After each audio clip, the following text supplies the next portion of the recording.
የዓለማችንን ትልቁን ቢሮ ነው የምንመለከተው። ምናልባት ትልቅ ሰማይ ጠቀስ ህንፃ ጠብቃችሁ ሊሆን ይችላል። ይሄ ህንፃ 5 ቢሊዮን የአሜሪካን ዶላር የፈጀ ነው። ታዲያ 4 ወለሎች ብቻ ነው ያሉት ከመሬት ከፍታ። ይሄ ህንፃ የአፕል ፓርክ በሪንግ የተሰኘው በካሊፎርኒያ ኩፐርቲኖ የሚገኘውን አፕል ፓርክ ነው የምንመለከተው። በእርግጥም የዓለማችን ትልቁ ቢሮ ሆኗል።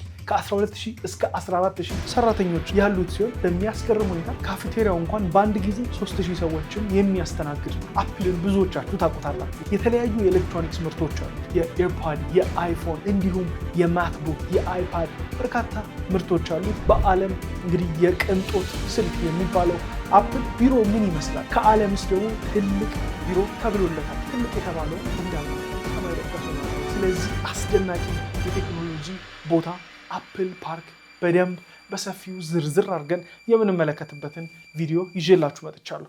ሀሳብ አስተያየታችሁን በኮመንት አስቀምጡልኝ። ይመቻችሁ። አፕል ፓርክ እጅግ በጣም ዘመናዊ፣ እጅግ በጣም በጥንቃቄ የተነደፈ የቢሮ ጽንሰ ሐሳብ ሙሉ በሙሉ የሚቀይር ነው። ይሄ በቢሊዮኖች የሚቆጠር ዶላር የወጣበት የፈጠራ እና የንድፍ ድንቅ ስራ ሲሆን ብዙ ጊዜ የጠፈር መርከብ ወይም ደግሞ the space station of earth ተብሎ ይጠራል። ፓርኩ እጅግ በጣም ግዙፍ ነው። 23 ስታንዳርድ የሆኑ የእግር ኳስ ሜዳዎችን ያክላል። ታዲያ ይሄ ድንቅ የስነ ህንፃ ውጤት እንዴት እንደተሰራ እና አፕል ፓርክ በእውነት የዘመናዊ ቴክኖሎጂ ምልክት የሆነበትን ሚስጥር እንመለከታለን። በሚያስገርም ሁኔታ አገራችን ላይ ያለው የሳይንስ ሚውዚየም ትንሽ በዲዛይን የመመሳሰል ነገር አለው። ሳየውም በእጅጉ ነው የተደሰትኩት። ከአፕል ፓርክ በእጅጉ ያስደሰተኝ እንዲሁም ያስገረመኝ ህንፃዎች ግዙፍ በሆኑ ቁጥር፣ ትልቅ በሆኑ ቁጥር በርካታ ሰዎች በውስጣቸው ሲይዙ የሚያስፈልጋቸው ኃይል እንዲሁም ደግሞ ሰዎቹ የሚያወጧቸው ኢነርጂዎች አሉ። ከነዛ ውስጥ እንግዲህ ኤሌክትሪሲቲ አንዱ ነው። በመቀጠል ደግሞ ለኤር ኮንዲሽኒንግም የሚያወጡት የኤሌክትሪሲቲ ኃይል አለ። ታዲያ ይህ ህንፃ ሙሉ በሙሉ ሪኒዌብል ኢነርጂን የሚጠቀም ሲሆን ያ ማለት ህንፃው ላይ ከላይ ከተመለከታችሁ በርካታ የሶላር ፓነሎች አሉ። በዚህም ምክንያት ራሱን በራሱ ሰልፍ ሰስቴን የሚያደርግ የራሱን ኢነርጂ የሚያመነጭ ህንፃ ነው። ዲዛይኑ ደግሞ በሰው ሰራሽ አካባቢና በተፈጥሮ ዓለም መካከል ያለውን ድንበር ደብዘዝ የሚያደርግ አብዮታዊ ዋና መስሪያ ቤት ነው። ከክብ ቅርጹ ንድፍ አንስቶ እስከ ሰፊው ውስጣዊ መናፈሻ ድረስ እያንዳንዱ ዝርዝር የፈጠራና የደህንነት ስሜትን ለማጎልበት ታስቦ የተሰራ ነው። አፕል ተፈጥሮን ወደዚህ ዘመናዊ የጠፈር መርከብ ካምፐስ እንዴት በሚያስገርም ሁኔታ እንደቀየረ አብረን እንመለከታለን። የእናንተንም ሀሳብ አስተያየት በኮመንት እንድታጋሩኝ እጠይቃለሁ። 2006 ዓመተ ምህረት እንደ አውሮፓውያን አቆጣጠር ስቲቭ ጆብስ ከህመም ጋር እየታገለ በነበረበት ፈታኝ ጊዜ ላይ በኩፐርቲኖ ካሊፎርኒያ ላይ የከተማው ምክር ቤት ላይ ቆሞ በዓለም ላይ ምርጡን የቢሮ ህንፃ ልንሰራ ነው ሲል ተናገረ። ይህን ሌላ ሰው ቢናገረው ኖሮ በጨዋነት ፈገግ ብላችሁ ታልፉት ይሆናል። ነገር ግን የተናገረው ስቲቭ ጆብስ ነበረ። እንግዲህ እንደ አይፎን አይነት ዓለምን የሚቀይሩ ፈጠራዎችን የፈጠረ ልዩ ሰው ነው። ታዲያ የስቲቭ ጆብስ ራዕይ ህይወታችንን ከመምሰል የራቁ መስታወት የለበሱ እጅግ ረጅም የሆኑ ህንፃዎች፣ ንፋስ እንኳን እንደ ልቡ የማይገባበት ብዙ የመኪና ማቆሚያ ቦታ ያለው ሌላ የድርጅት ቢሮ ፓርክ መገንባት አልነበረም። የእሱ ሀሳብ ለፈጠራ ስራ እንደ ቤተ መቅደስ የሚሆን ቢሮ መገንባት ነበረ።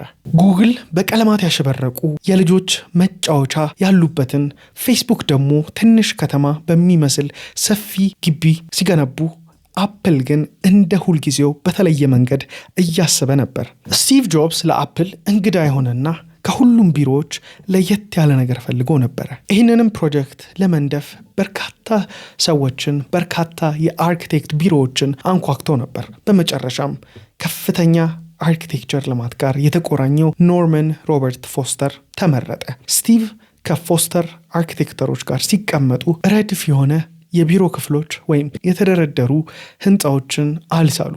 የሳሉት ፍጹም ክብ ነበር። ግዙፍ፣ የሚያብረቀርቅ፣ ማለቂያ የሌለው የትብብር ማዕከል የሆነ የፈጠራ ቦታ አፕል ፓርክን ነበር የሳሉት። የዚህም ምክንያት ደግሞ ስቲቭ ጆብስ ባህላዊ ቢሮዎች ሰዎችን በተነጣጠሉ ክፍሎች ውስጥ የሚያስቀምጥ እርስ በርስ ግንኙነት የሌላቸው ክፍሎችን እንዲሁም ሰፋፊ ኮሪደር ያላቸው ቢሮዎችን ይጠራ ስለነበር ነው። በአይምሮ ውስጥ ፈጠራ የሚበቅለው ሰዎች ከሰዎች ጋር ሲጋጩ ነው ብሎ ያስብ ነበር። ስቲቭ ጆብስ ድንቅ ሰው ነበረ፣ የፈጠራ ሰውም ነበረ። ስቲቭ ጆብስ በ2011 እንደ አውሮፓውያን አቆጣጠር ለከተማው ምክር ቤት ዲዛይኑን አሳይቶ በ2013 የኩፐርቲኖ ምክር ቤት ከ6 ሰዓት ክርክር በኋላ አጽድቆታል። ታዲያ ስቲቭ ይህንን ለማየት ሳይታደል 2011 ጥቅምት 5 ላይ ህይወቱ አልፏል። መጀመሪያ ላይ በ2015 ይከፈታል ተብሎ የታቀደው ፕሮጀክት ሳይሳካ ቀርቶ በ2014 ግንባታው በይፋ ተጀመረ። ይህም ዝም ብሎ ሌላ የድርጅት ፕሮጀክት ብቻ ሳይሆን ከራሱ ከፊዚክስ ጋር የሚደረግ ውጊያ ነበር። በዓለም ላይ ትልቅ የሚባለውን የታጠፈ መስታወት ፓነሎች በብዛት ለመጫን የተሞከረበት፣ እያንዳንዳቸው በልዩ ሁኔታ የተሰሩ ከ3000 በላይ በሌዘር ፕሬሲዥን የተሰሩ ግዙፍ ሉኮች የመስታወት የካሊፎርኒያን የመሬት መንቀጥቀጦች ተቋቁሞ ውበቱ ሳይጎድል የሚቆይ ጠንካራ መሰረት የተጣለበት ግዙፍ ፕሮጀክት ነው። ታዲያ የስቲቭ ጆብስ የጣት አሻራዎች በሁሉም ቦታ ነበሩ። እንዲያውም ስቲቭ አንድ ጊዜ ለሳምንታት ስለ አንድ ደረጃ መወጣጫ ንድፍ ሲጨነቅ ቆይቷል። ምክንያቱም ለእርሱ ለትንሽ ነገሮች ቦታ የሚሰጥ ሰው ስለነበር ነው። ማይነር ዲቴሎችን ያያል ይሉታል የሱ ባልደረቦች። ታዲያ ይህንን ቢልዲንግ በአካባቢያችን ከሚሰሩ የሰማይ ጠቀስ ፎቆች ግንባታ ጋር ብናወዳድረው ቅልጥፍና እና ወጪ ቆጣቢነት የሁሉም ነገር መርህ ናቸው። አፕል ፓርክ ግን ከዚህ አመለካከት ጋር የተቃረነ ሌላ መንገድ ያለው ነበረ።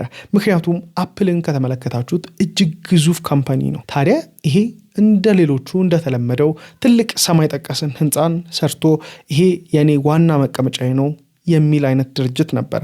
ታዲያ የስቲቭ ጆብስ ህልም ግን ይሄ አልነበረም። ታዲያ አፕል ፓርክ የጠፈር መርከብ የሚል ስም ተሰጥቶታል። ነገር ግን የብዙ ሰዎች ጥያቄ በጠፈር መርከቧ ውስጥ ያለው ምንድን ነው የሚለው ነው። አንድ ባንድ አብረን እንመለከታለን። በመጀመሪያ ደረጃ ዛፎቹ ከ9000 በላይ ከአገር በቀል የኦክ ዛፎች ጀምሮ እስከ ብዙ ውሃ የማይፈልጉ በድርቅ የሚበቅሉ ዝርያዎች ድረስ ተተክለዋል። ታዲያ ስቲቭ ዝም ብሎ አረንጓዴ ማስጌጫ ሳይሆን የፍራፍሬ እርሻም ፈልጎ ነበር። ከዚህ ህንፃ ላይ 80% በላይ የሚሆነው የተፈጥሮ ጋር የተዋሃደ አታክልቶች እንዲሁም የሳር ቦታዎች ነበሩ። ስለዚህ ማለቂያ በሌለው ኮንክሪት ፋንታ የወፎች ዝማሬ፣ ንጹህ አየር፣ በመስታወቶች ላይ የሚንጸባረቅ የፀሐይ ብርሃን ልክ በካሊፎርኒያ ህልም ዓለም ላይ እንደምትሄዱ እንዲሰማችሁ አድርገው ነበር የሰሩት። ታዲያ ይሄ በእንዲህ እንዳለ ሙሉ በሙሉ 100% ታዳሽ ኃይልን ወይም ሪኒዌብል ኢነርጂን የሚጠቀም ህንፃ ነው። ጣሪያው ራሱ ትንሽ የፀሐይ ኃይል ማመንጫ አለው። ትንሽ እንኳን አንለው፣ ምክንያቱም ከ17 ሜጋዋት በላይ ኃይልን ስለሚያመነጭ። ከዚያ ደግሞ የምህንድስናን ድንቅ ስራ የሚያሳይ የአየር ማናፈሻ ስርዓት አለው። ይህም እንግዲህ ምንም አይነት ኤሌክትሪክ ፍጆታን ሳይጠቀም ንጹህ አየርን ወደ ውስጥ ማስገባት የሚያስችለው ነው። ታዲያ እነዚህን ተፈጥሯዊ የአየር ዝውውር በመጠቀም የሙቀት መጠኑን በመቆጣጠር የአካባቢን የአየር ተጽዕኖ በእጅጉ ይቀንሳል። ይህንን በድሮ ዘመን 24/7 ወይም ሙሉ ቀንና ሙሉ ሰዓት በርካታ ህንፃዎች የኤሲ ወይም የአየር መቀዝቀዣ ስርዓት ይፈልጉ ነበረ። ሌላኛው በፓርክ ውስጥ የሚገኘው ነገር ደግሞ ሚስጥራዊ ላቦራቶሪ ነው። ያ ሁሉ የፀሐይ ብርሃን፣ ሰፊ ቦታ፣ ከታች ሌላ የተደበቀ ዓለም አለ። ሚስጥራዊ ላቦራቶሪዎች በአፕል ፓርክ ውስጥ ሁሉም ሰው በአጎራባች ህንፃ ውስጥ ያለው ሰው ምን እየሰራ እንደሆነ አያውቅም። የደህንነት መታወቂያዎች የተወሰኑ ቦታዎች ብቻ እንድትገባ ይፈቅዱልሃል። ግድግዳዎች ድምፅ የማያሰሙ ብቻ አይደሉም። በቃ ማወቅ ያለብህን ብቻ ነው የምታውቀው። በጣም በሚስጥር በበርካታ ፕሮጀክቶች ዙሪያ የተለያዩ ወሬዎች ይዘዋወራሉ። በአፕል ቢሮ ውስጥ ታላላቅ ስራዎችን፣ ታላላቅ ፈጠራዎች ይፈጠራሉ። ነገር ግን ለዓለም ጆሮ የሚደርሱት ጥቂቶች ናቸው። የሚቀጥሉትን 10 ዓመታት ሊቀርጹ ስለሚችሉ ምርቶች የመጀመሪያ ሙከራዎች ወይም ናሙናዎች በብዙ የተለያየ ቲም ውስጥ የተከፋፈሉ ናቸው። ይህም ትልቅ ሚስጥር እንዲሆኑ ያደርጋቸዋል። እንግዲህ ከሌሎች የቴክኖሎጂ ግዙፍ ኩባንያዎች ጋር ብናወዳድረው ለምሳሌ ጉግል የቡድን ትብብር ወይም አብሮ መስራትን በተደጋጋሚ የሚበረታታበት ነው። አፕል ግን እንደ ከፍተኛ የደህንነት ቡድኖች በግል ነው የሚሰራው። በጉግል በክፍሎች መካከል ነፃ የሆነ የአስተሳሰብ ልውውጥ ይኖራል። ታዲያ ሚስጥር የላቸውም እያልኳቸው አይደለም። በአፕል ውስጥ ግን እንደዚህ አይደለም። ወደ ህንፃውም ስንመጣ በጠፈር መርከቧ ውስጥ የፈለግከውን ሁሉ መስራት ትችላለህ። ዓለም አቀፍ ደረጃ ያላቸው የአካል ብቃት ማዕከላት፣ ምርጥ ምግብ ቤቶች፣ የሜዲቴሽን ክፍሎች፣ ስፖርት መስራት ስትፈልጉ አብዛኞቹ ከፕሮፌሽናል ማሰልጠኛ ማዕከላት ወደ ተሻለው ጂማቸው መሄድ ብቻ ነው የሚጠበቅባችሁ። ወክ ማድረግ ስትፈልጉ ደግሞ በፍራፍሬ እርሻዎች ውስጥ እንዳላችሁ ወክ ማድረግ ትችላላችሁ። አፕል ፓርክ ከ12000 በላይ ሰራተኞች ያሉት ሲሆን በጣም በሚያስገርም ሁኔታ ደግሞ ከምድር በታች 2 ፎቆች ኖረው ከ14200 በላይ መኪና ማቆሚያዎችም አሉት። የሳይክል ማቆሚያዎቹ የተለዩ 2000 ማቆሚያዎችም አሉ። ከዛ ውስጥ ደግሞ የ700 የሚሆኑት የኤሌክትሪክ መኪና ቻርጅ ማድረጊያ እንዲሁም ማቆሚያ ቦታዎች ናቸው። አፕል ውስጥ መስራት እጅግ ከፍተኛ ጫና የሚደረግበት ቦታ ነው።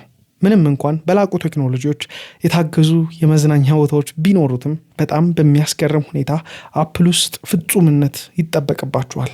ለረጅም ሰዓታት ሳታቋርጡ መስራት የተለመደ ነው። በሚያስገርም ሁኔታ የምትነኩት እያንዳንዱ ምርት ዓለምን ሊለውጥ የሚችል ነገር ነው። ይሄ መስሪያ ቤት ለቴክኖሎጂ የዓለም የኦሎምፒክ ማሰልጠኛ ሜዳ እንደሆነ ቁጠሩት። እዚህ ፓርክ ውስጥ 12 ሄክታር የሚያክል ኢንቴሪየር ፓርክ ወይም ውስጣዊ ፓርክ አለው።